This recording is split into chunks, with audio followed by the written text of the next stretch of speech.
The story of Prophet Adam alayhi salam.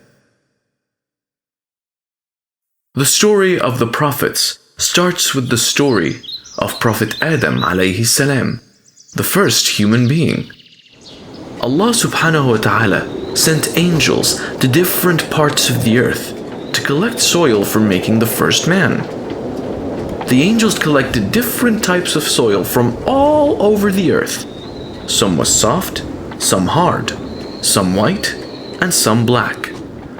With this soil, God created the first man, and the God named him Adam alayhi salam. But God did not give life to the figure just yet. It stood there for 40 long years, just like that. One day, Allah subhanahu wa ta'ala blew his soul into the figure. Adam's body trembled into life. He sneezed and immediately said, "All praise and thanks is due to God." He saw the fruits lying around and he longed for it. But before the spirit reached his legs, he tried to reach for the fruits. He jumped towards it, but how could he? His legs were still made of clay. He fell down trying to jump. Allah subhanahu wa ta'ala ordered all the angels to bow down before the Prophet. The angels obeyed him and bowed down. But don't think that they worshipped him. They bowed down as a sign of respect. One by one, all the angels prostrated before the Prophet, except Iblis. Do you know who Iblis was? Yes, he was the shaitan.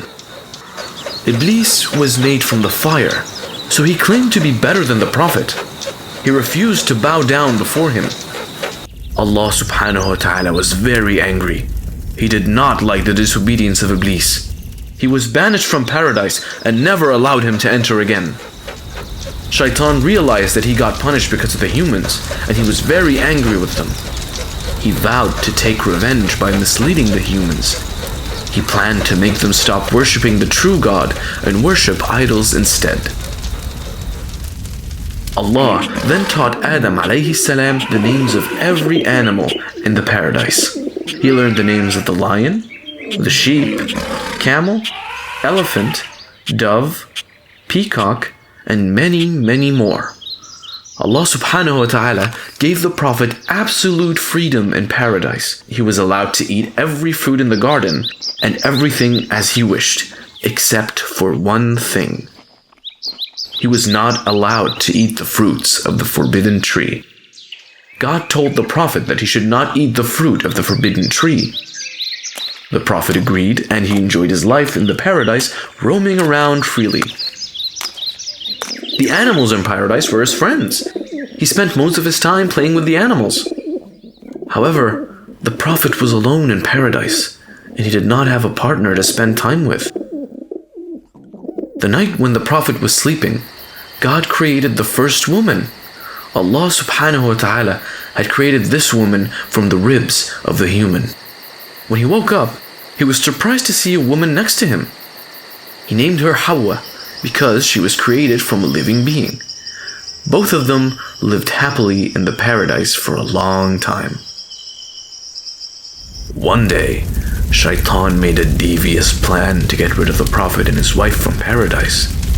He took the form of a snake and tricked the Prophet and his wife into eating the forbidden fruit. But even before they could finish eating the fruit, they knew they had committed a grave sin.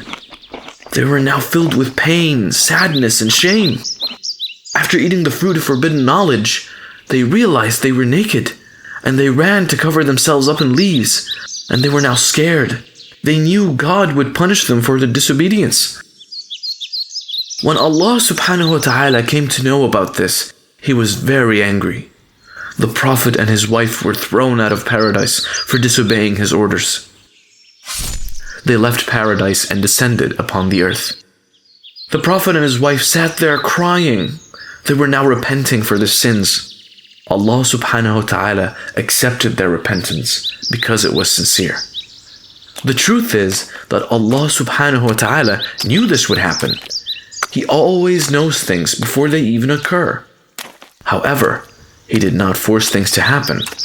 He grants free will to the humans. The Prophet knew that life on earth was going to be very difficult. He had to build a house for them to live. Now, they no longer had the pleasures they enjoyed in paradise. He had to work hard to feed his family.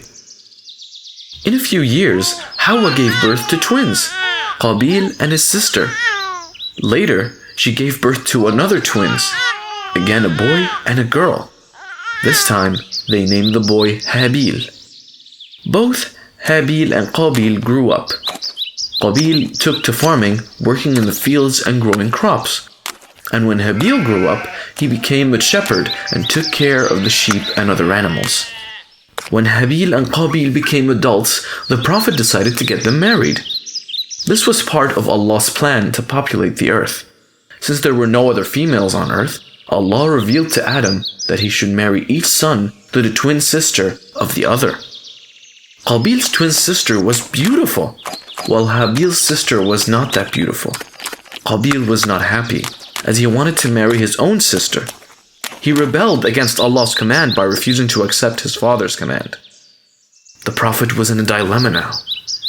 He wanted peace and harmony in his family. So he prayed to God and asked for his help. Allah revealed that each son must offer a sacrifice.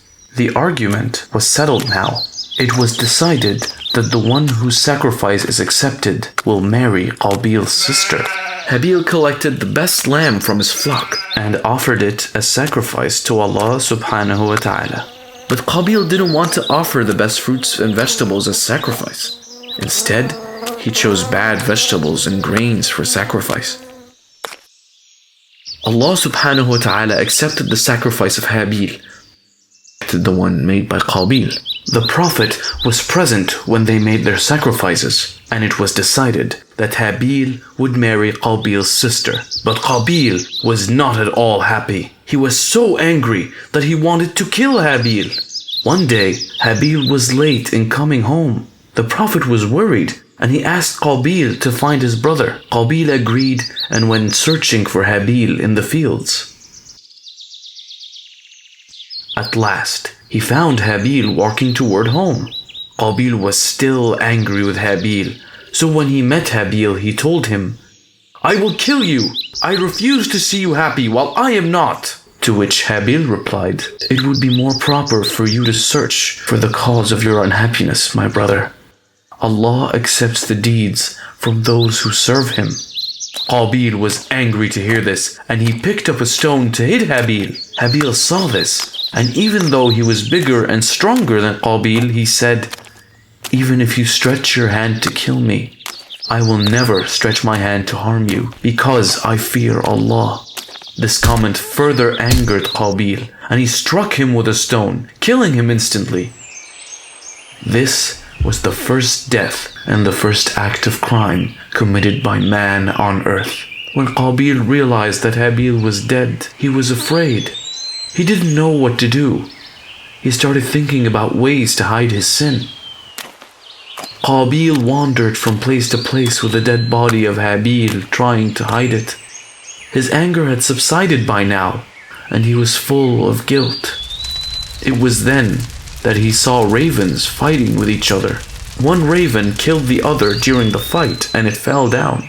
The victorious bird then used its beaks and claws to dig a hole in the ground. It buried the dead bird and filled the hole with mud. When Qabil saw this, he knew what he had to do with the dead body of his brother. He then buried his brother.